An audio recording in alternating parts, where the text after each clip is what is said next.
오늘 제목이 하나님의 탄식과 근심입니다.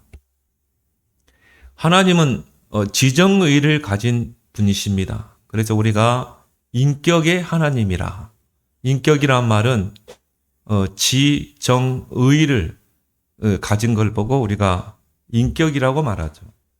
특히 하나님은 이 감정을 가지신 분이에요.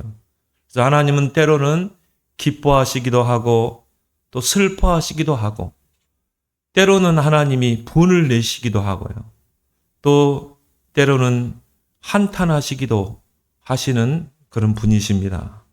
그래서 스가랴서 3장 17절에 그가 너로 인하여 기쁨을 이기지 못하시며 너를 잠잠히 사랑하시며 너로 말미암아 즐거이 부르며 기뻐하시리로다. 원어에 보니까요. 그가 너로 인하여 너무 기뻐가지고 하나님이 홀짝 뛰는 거 있잖아요. 여러분 예를 들어서 자녀가 좋은 응답을 받고 좋은 학교에 가면 너무 기쁘잖아요. 근데 그 히브리어 원어에 보니까 하나님이 너무 기뻐가지고 손뼉을 치고 춤을 추시고 그렇게 표현했어요. 그리고 너를 잠잠히 사랑하십니다.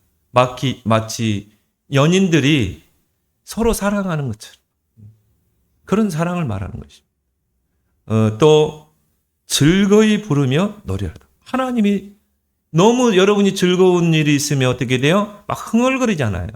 그런 것처럼 하나님이 막 노래하시고 막 기뻐하시고 여러분이 정말 하나님과 동행하는 삶을 살고 하나님이 기뻐하시는 삶을 살면 하나님이 이렇게 감정적으로 기뻐하시고 즐거워하신다는 것이죠.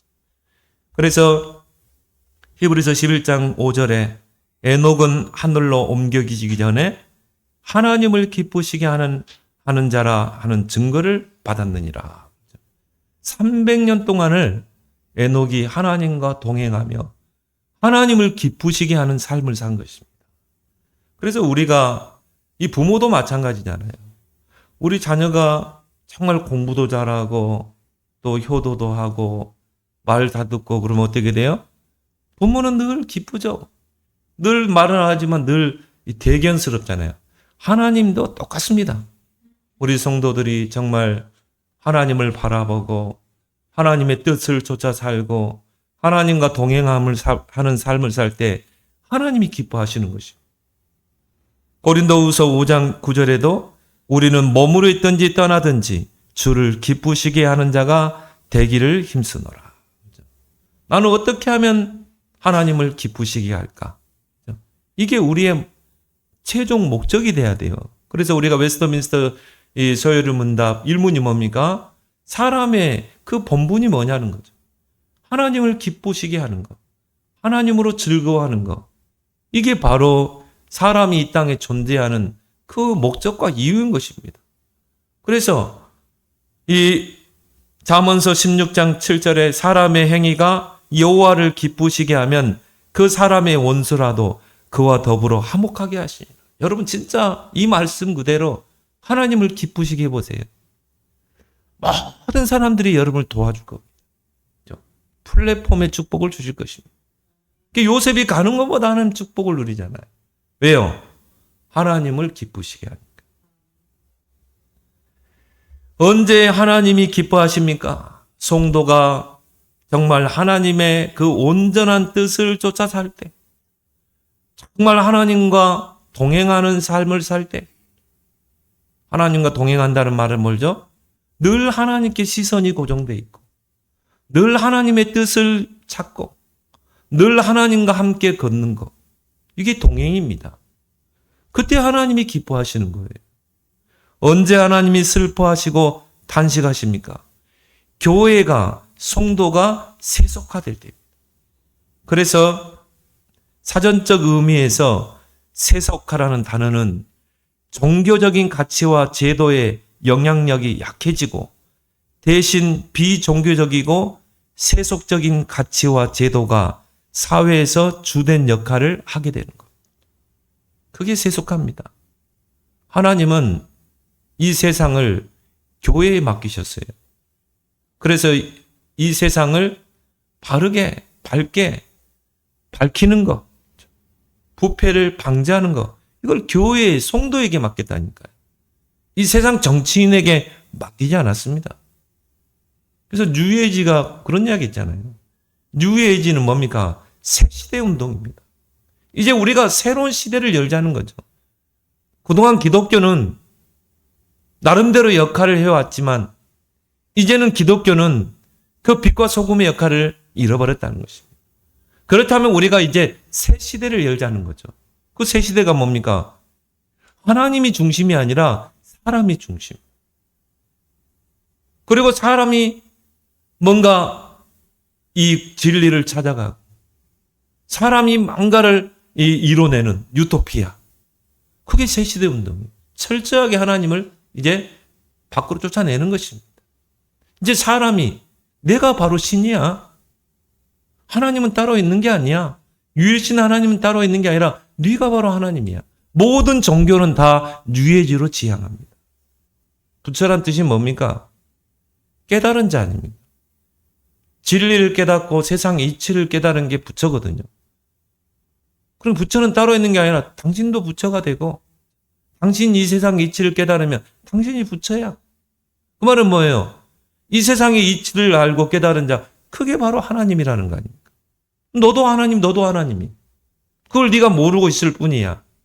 그래서 참선을 하고, 그래서 명상을 하고, 진정한 내 안에 나를 보고, 내가 바로 신이라는 거, 내가 하나님이라는 거. 그게 명상운동입니다. 그게 템플스테이예요. 그게 참선이에요. 그래서 산으로 가는 것입니다. 현대판 창세기 3장 선악과죠. 네가 이 선악과를 먹으면 네 눈이 밝아져서 네가 하나님처럼 되는 거야. 네가 하나님이라는 걸 깨닫게 되는 거야. 그거 아니겠습니까? 그렇게 선악과를 먹었는데 나 자신이 하나님처럼 보였나요? 아니죠. 죄인으로 보인 것입니다. 그래서 수치를 가렸잖아요. 그게 뉴에이지 운동이라니까. 왜 그러면 이 시대에 뉴에이지 운동이 일어납니까? 교회가 세속화되기 때문에, 성도가 세속화되기 때문인 것입니다. 그러니까 이제는 더 이상 교회가 세상을, 교회 정체성이 뭡니까? 빛이요 소금 아닙니까? 어두운 곳에 빛을 비추고 부패된 세상을 정화시키는 게 그게 교회의 역할인데 그 역할을 잃어버리니까 세속화될 수밖에 없는 거예요.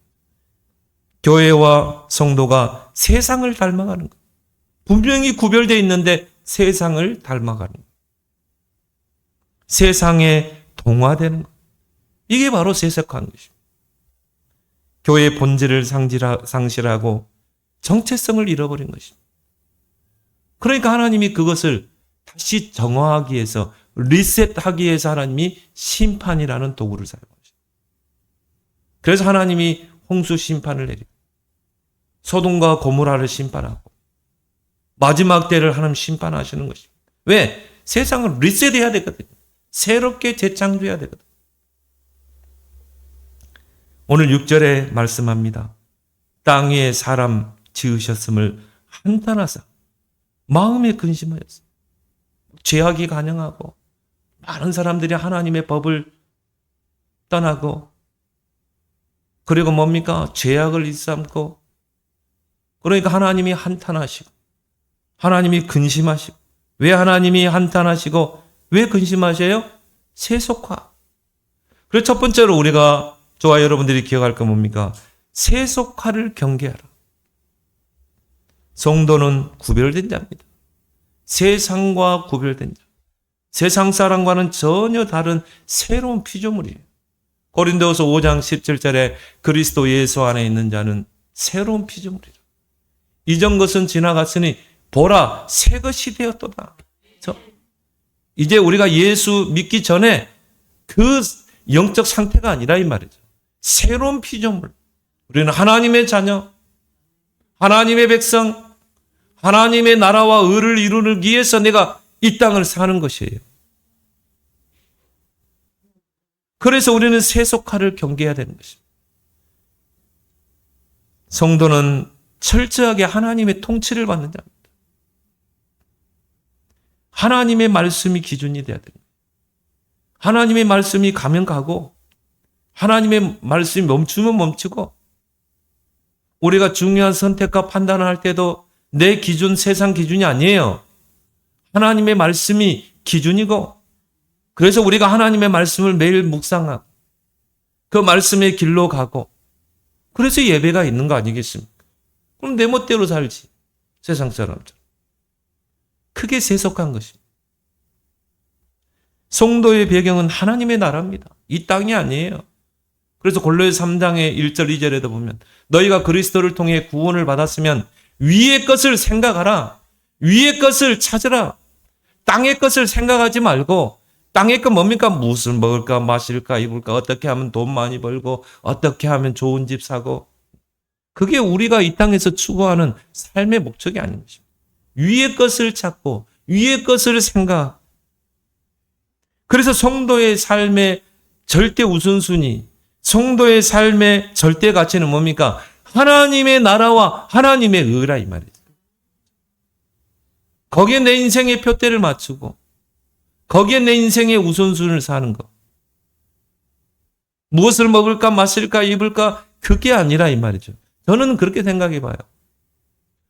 과연 이 땅에 성도들이 많지만 내 인생의 절대 가치와 우선순위를 하나님의 나라와 하나님의 의에 두고 사는 사람이 얼마나 될까? 얼마나 될까? 내가 볼 때는요. 많이 세속화되어 있어요. 그래서 우리 후대만큼은 그렇게 살면 안 된다 이 말이에요. 그래서 우리는 우리 렘넌트들에게 생을 거는 것입니다. 우리 렘넌트들은 세속화되면 안 돼요. 우리 렘넌트들은 렘넌트의 길을 가고 복음의 길을 가고 하나님의 나라 이 땅에 이루는 그 일에 모든 표대를 맞추고 세상에 곁눈질하지 말고 적당히 양다리 걸치지 않고 우리 렘넌트들은 묵묵히 하나님의 나라와 의를 위해 살아가야 됩니다. 이게 우리의 마지막 사명이 어떻게 보면 절대적인 사명이죠. 그래서 우리 찬송이잖아요. 우리의 살아온 과거를 돌이키고 이 땅에서 우리가 뭘 해야 될 거예요? 진짜 렘넌트 키워야 될 거 아니겠습니까? 다윗과 같은 요셉과 같은 오직 하나님 나라의 절대 가치를 두고 세상을 정복하고 유일성의 응답을 받아서 세상을 복음으로 살려낼 그런 후대를 키워내야 되지 않겠어요? 그래서 우리는 기도하는 것이고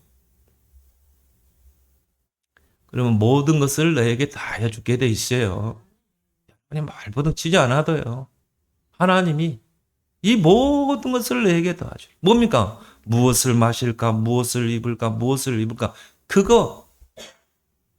그걸 하나님 다 알아서 채워주시는데 여러분이 건강이 필요하면 하나님이 건강도 주시고 경제가 필요하면 경제도 주시고 하나님의 손 안에 빛의 경제가 있잖아요. 우선순위로 완전히 바꿔야 됩니다. 나에게는 세속화된 부분이 없는가? 돌아봐야 돼요. 그래서 세속화의 두 가지 특징이 있습니다. 첫 번째 뭡니까? 육신적인 기준을 가지고 모든 것을 선택하고 판단하는 것. 우리는 영적인 하나님의 자녀인데 모든 것을 육신적. 그래서 오늘 2절 보세요. 하나님의 아들들이 사람의 딸들의 아름다움을 보고 시집가고 장가가 그게 바로 세속화라는 거예요. 다 육신적인 기준으로. 여기서 하나님의 아들들이 누굽니까? 셋의 후손 아닙니까? 셋은 누굽니까? 정말 믿음의 시조 아닙니까? 의로운 제사를 드린 인물 아닙니까? 그리고 그 후손들에게 하나님의 언약을 전달하고 바르게 믿음 생활하도록 그렇게 키웠던, 그래서 그 후손들을 통해 하나님과 동행하는 인물이 나왔고 또 그 가문을 통해 방주운동을 일으켰던 그런 가문 아닙니까? 셋의 후손. 그 하나님의 아들들이, 사람의 딸들이 누구예요? 가인의 후손 아닙니까? 가인은 누굽니까? 종교적인 제사를 드렸던 입니다. 하나님이 그 예배를 안 받으니까 어떻게 했어요? 분을 내고 안색이 변하고 결국 그 아우를 돌로 쳐서 살인하고 그러면서 뭐 하나님 앞에 거짓말하잖아. 나 뭐, 동생이 어딨냐? 아우가 어딨냐? 모릅니다. 내가 동생을 지키는 자입니까? 하나님이 생명의 표를 주고 다시 하나님께로 돌아올 수 있는 기회를 줬는데 끝내 하나님을 등지고 세상으로 성을 쌓고 거기에 아들의 이름을 새기고 그리고 뭡니까? 무기를 만들어서 전쟁을 일으키고 살인을 하고 빼앗고 그게 가인의 후손이에요. 근데 문명은 발전시켰어요. 이 하나님의 아들들이 세상의 딸들의 아름다운 법. 전혀 신앙 색깔이 달라요. 전혀 어울릴 수 없는. 가치관도 다른. 그 육신적인 기준을 가지고 선택하고 판단하는 것. 그게 성도입니다. 그게 바로 세속가예요. 그를 통해 구원받은 저와 여러분들은 오직 하나님 말씀이 기준이 돼요. 영적인 것에 모든 가치를 두고 판단하고 선택해야 되는 거예요. 근데 그 판단의 그 가치가 흐려져 버리는 것입니다.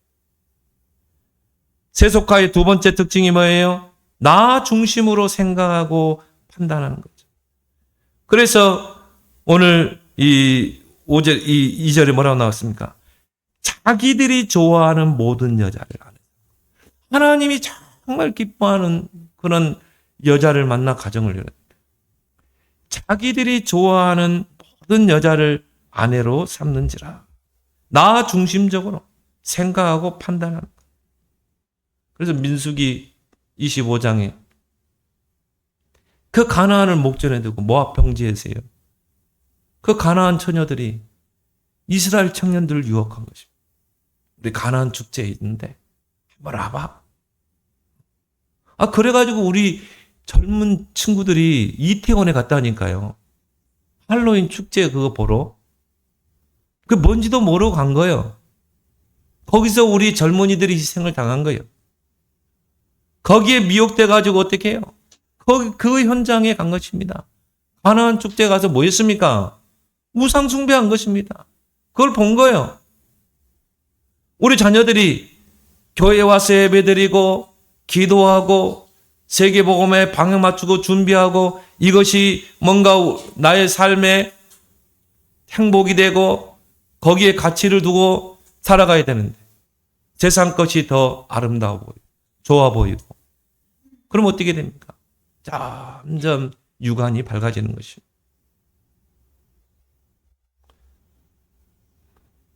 그래서 그 세속화의 결과는 뭡니까?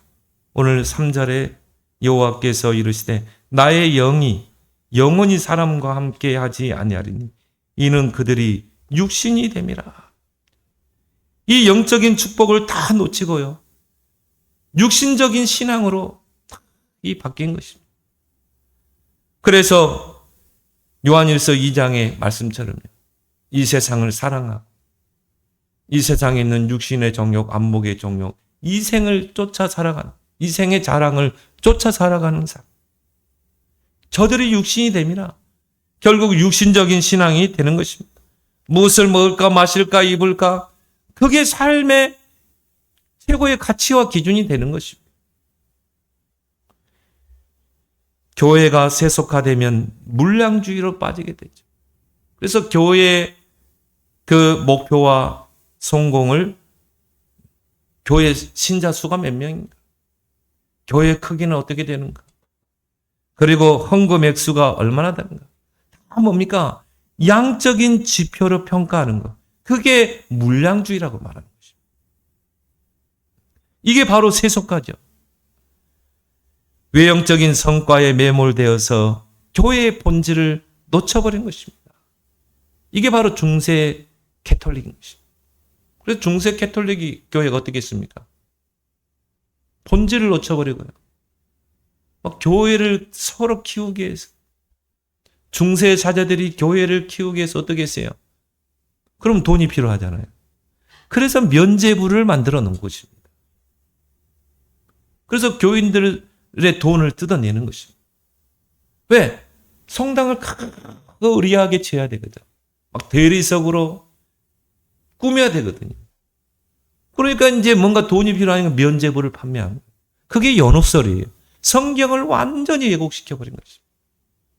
하나님이 중세교회를 심판했잖아요. 그래서 루터를 통해 종교 개혁을 일으킨 것입니다. 그럼 현대 교회는 어떻습니까? 지금 교회 여러분이 한번 보세요. 교회가 정말 물량주의로 빠져갑니다. 그런 외형적인 성과에 매몰되어서 교회의 참된 정체성과 본질을 놓쳐버리는 것입니다. 그러면 세상은 네피림 흑암으로 뒤덮이게 되는 것입니다. 그래서 예수님이 마태복음 5장에 너희는 세상의 빛이요 소금이라. 이게 성도, 이 땅을 사는 성도, 이 땅의 교회의 정체성이고 사명입니다. 자, 빛의 특징이 뭡니까? 빛이 임하면 즉시 어둠은 떠나가게 돼 있어요. 이 세상이 얼마나 흑암 속에 있습니까? 그 현장에 빛이 비추면 즉시 떠나간다니까요. 자, 여러분들이 우리 교회 올 때 컴컴했잖아요. 자, 스위치 열고 빛이 들어오면 즉시 0.001초에 어둠은 사라지게 돼 있는 것입니다. 어둠은 빛을 절대 이길 수 없어요. 아무리 희미한 빛도 빛이 비치면 어둠은 즉시 떠나가는 것입니다. 이게 이 땅을 사는 성도, 교회의 정체성인 것입니다. 저와 여러분들이 빛이라니까요. 바로 이 땅의 교회가 빛이라니까요. 어둠의 흑암을 비추는 빛. 소금은 뭡니까? 부패를 방지하죠. 그래서 이 소금이 생선에 들어가면 어떻게 됩니까? 이게 소금이요. 이 부패를 방지하잖아요. 그래서 오래된 생선도 소금이 간이 되면 이게 이 부패를 방지하게 되는 것입니다. 0.4%의 소금이 바닷물을 정화시키잖아요. 이게 바로 성도와 교회의 정체성인 것입니다. 저 부패한 세상을, 죄악으로 부패한 세상을 소금으로 정화시키는 것. 그게 바로 교회의 역할이에요. 근데 그 성도가, 교회가 이 빛과 소금의 역할을 감당하지 못하면 그 소금이 맛을 잃고 밖에 버려져서 지나가는 사람에게 밟힐 뿐이니라. 교회가 세속화되면 어떻게 됩니까? 짓밟힙니다. 그러니까 유해지가 당당하게 이야기하잖아요. 우리는 새 시대를 열어야 된다. 이제는 교회의 기능이 끝났다. 기독교는 더 이상 세상에 영향을 주지 못한다. 빛과 소금의 역할을 하지 못한다. 그럼 우리가 새 시대를 열어야 된다. 이제는 신본주의가 아니라 인본주의. 그 시대를 열자는 것입니다. 우리가 이 땅에 유토피아를 만들자는 것입니다. 그래서 두 번째 뭡니까? 네피림 흑암이 시대를 덮는 것입니다. 그래서 우리는 다시 언약을 회복하고 네피림 흑암을 막아야 될 줄 믿습니다. 그래서 오늘 보세요. 이 땅에 4절에 보니까 당시에 땅에는 네피림이 있었고, 이 네피림이란 단어가 뭡니까? 나팔이라는 동사가 명사화된 단어예요.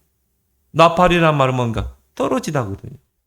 자, 그럼 공중에서 떨어진 자가 누굽니까? 사탄 마귀 아닙니까? 그럼 네피림이란 말은 공중에 떨어진 자. 그러니까 이 세상이 완전히 흑암에 사로잡힌 것입니다. 자, 교회가, 성도가 빛과 소금의 그 정체성과 본질을 놓쳐버리고 사명을 놓치면 어떻게 돼요? 흑암이, 네피림이 시대를 뒤덮게 되는 것입니다. 이게 바로 노아 시대였다니까. 교회가 복음을 놓치고요. 이 복음을 전하는 전도와 선교, 렘넌트의 사명을 놓치게 되면 이 네피림의 흑암이 세상을 뒤덮게 되는 것입니다. 그래서 왜 우리가 3시대 언약을 붙잡아야 됩니까? 왜 우리는 셋들 시대, 금토일 시대, 묵상 시대를 열어야 됩니까? 현대판 네피림의 흑암을 막는 운동인 것입니다. 그래서 우리는 그 언약을 붙잡고 집중하는 것입니다. 이 네피림 흑암 시대의 특징을 오늘 본문에 읽은 본문에서 이야기해 주고 있죠. 오늘 5절에 보니까 여호와께서 사람의 죄악이 세상에 가득함과, 자, 네피림 흑암의 특징이 뭡니까? 죄악이 세상에 가득합니다. 교회가, 성도가 빛과 소금의 그 사명을 놓치게 되면 어떻게 돼요? 죄악이 세상을 뒤덮는 것입니다. 죄가 왕노를 하는 게 되는 것입니다. 죄에 대한 감각이 무감각이 무뎌집니다. 그리고 요즘 보세요. 얼마나 사람들이요 악해지는지 몰라요. 죄에 대한 감각이 무뎌지는 거예요. 하나 남은 양심까지도 다 저버리잖아요. 그런 세상이 되는 것입니다. 자, 네피림 시대의 특징이 뭡니까? 5절 하반절에 그의 마음으로 생각하는 모든 계획이 항상 악할 뿐입니다. 마음으로 생각하는 모든 계획이 항상 악할 뿐입니다. 그럼 늘 사람들이요 악한 생각만 하는 것입니다. 이렇게 하면 사기치고. 캄보디아 사태 알죠? 거기에 청년들을 미혹해가지고 그래가지고 거기다 가둬놓고 그럼 그들이 뭐합니까? 사기치고 보이스피싱 카드 사기 그래가지고는 완전히 거기에 다 지금 그래서 뭐 거기 대학생 죽고 그러잖아요. 안기부 국정원에서 이야기했죠. 거기에 가담되어 있는 한국의 대학생 청년들이 지금 1,000명, 2,000명 가량 된다고 그러죠. 그래서 지금 계속 실종 신고들이 나와요. 그게 뭐 거기서 뭐 하고 있습니까? 거기 사기치는 일 한다니까요. 거기에서 막 여러 가지 뭐 수법들이 있더라고요. 마음으로 생각하는 모든 계획이 항상 악할 뿐입니다. 그래서 로마서 3장에 보니 10절, 22절에 보니까 의인이 없고 복음을 깨닫는 자도 없고 하나님을 찾는 자도 없고 선을 행하는 자도 없나. 이게 바로 네피림 시대인 것입니다. 그러면서 오늘 11절에 그때의 온 땅이 하나님 앞에 부패하여 포악함이 땅에 가득한지라. 자, 네피림 시대의 특징이 뭡니까? 온 땅이 하나님 앞에 부패하고 썩을 대로 썩고 포악함이 땅에 가득하고 하나님은 교회를 성도를 이 땅의 소금으로 창조했잖아요. 그래서 너희는 세상의 소금이니 이 부패한 세상을 정화할 수 있는 소금으로 우리를 세웠는데 소금이 그 맛을 잃으면 어떻게 돼요? 밖에 버려져서 지나가는 사람에게 질팔릴 뿐이에요. 소금의 그 정체성을 잃어버린 것입니다. 그러니까 세상은요 부패하고 썩을 대로 썩고 냄새나고 사람들은 포악해지고 이게 바로 네피림 시대의 특징인 것입니다. 근데 중요한 것은 이 네피림 흑암이요 가정으로 파고드는 거죠. 그렇게 해서 뭡니까? 가정의 위기가 이게 후대들에게 파고드는 거예요. 지금은요 얼마나 우리 자녀들이요 이 네피림의 그 문화에 쉽게 접근하냐면 스마트폰. 그래서 우리 랩런트들에게 되도록이면 스마트폰 가까이 하지 말도록 절제하도록 하는 게 뭐냐. 그 안에 우리가 상상하지 못하는 걸 다 보고 있다. 그런 네피림의 흑암 속에 애들이 빠져드는 것입니다.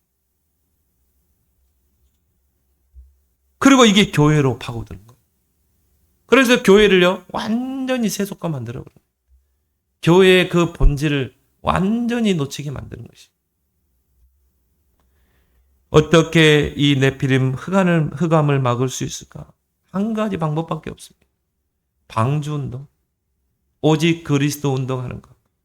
이게 네피림 흑암을 막는 유일한 길인 줄 믿습니다. 그래서 그리스도를 각인시켜야 되는 거예요. 우리 후대들에게 그리스도를 각인시켜라. 이게 현대 우리가 해야 될 방주운동인 것입니다. 이 방주 속에 들어오지 않으면 어떻게 됩니까? 네피림 흑암을 막을 수가 없어요. 이 홍수의 심판, 재앙을 막을 수가 없는 것입니다. 오직 그리스도 운동, 그리스도를 각인시키는 이게 바로 렘넌트 운동인 것입니다. 예수 그리스도 안에 들어와야 생명이 있고요.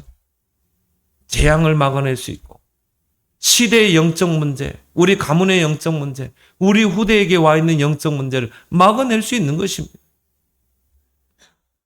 그래서 이 오직 그리스도로만 이 시대의 네피림의 재앙을 막아낼 수 있는 줄 믿습니다. 그래서 우리는 뭡니까? 모든 가족들이 그리스도를 붙잡도록, 우리 후대들이 그리스도 언약 붙잡고 정말 렘넌트의 썸이 길을 가도록 우리는 거기에 모든 것을 올인하는 것입니다. 그래서 창세기 6장 14절에 하나님 뭐라고 그럽니까? 너를 위하여, 너는 고페르 나무로 너를 위하여 방주를 짓대. 누구를 위해서도 아닙니다. 왜 우리는 방주 운동해야 돼요? 왜 우리는 그리스도를 각인해야 돼요? 나를 위해서. 나를 위해서 우리가 그리스도를 붙잡는 거예요. 나를 위해서 방주 운동을 하는 거예요. 그리고 뭡니까? 우리 가정, 우리 사랑하는 가족들, 우리 후대들을 위하여 우리는 이 그리스도 운동, 방주 운동을 하는 것입니다. 그래서 우리는 렘넌트들에게 부지런히 그리스도를 각인시켜야 될 줄 믿습니다. 지금은 여러분 각인 전쟁입니다. 무엇이 들어가 각인됐느냐가 모든 걸 좌우하잖아요. 그렇다면 세 번째 뭡니까? 누구를 위하여 우리가 누구를 방주운동에 하나님 쓰십니까? 자, 오늘 8절에 말씀 있죠. 8절에 그러나 노아는 여호와께 은혜를 입었더라. 자, 이 네피림 흑암이 시대를 덮고 있는 그 시대에 노아는 여호와께 은혜를 입었더라.